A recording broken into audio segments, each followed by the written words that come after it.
One of the three certainties required for the creation of a trust is certainty of intention. In other words, before the court finds that an express trust exists, the court must be sufficiently certain that the settlor, the creator of the trust, did in fact intend to create a trust. Nowadays, in most cases, this doctrine has led to very clear expression of the settlor's intention. I give this property to A to hold on trust for B.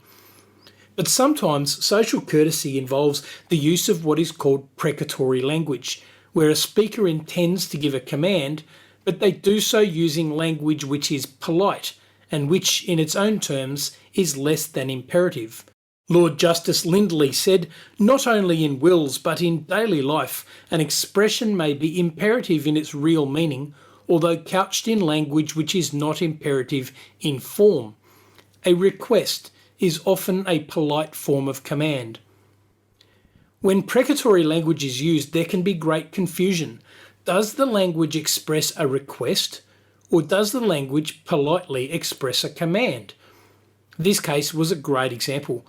Williams left his estate absolutely to his wife in the fullest confidence that she will carry out my wishes by paying the premiums on a life insurance policy which would pay out to their daughter when the wife died.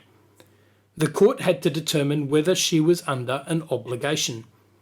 On the one hand, the will gave her the estate absolutely. On the other hand, it did so subject to the fullest confidence that she would maintain the policy for the daughter. Lord Justice Lindley found the testator has not used language sufficiently clear to impose upon his widow an obligation to leave the policy to his daughter.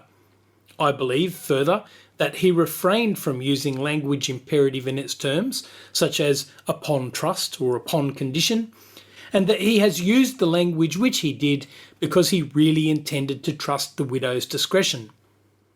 In other words, the duty upon her was a duty in honour only, a duty of confidence, which she could break without legal consequences. This case emphasises that the courts will not lightly find certainty of intention.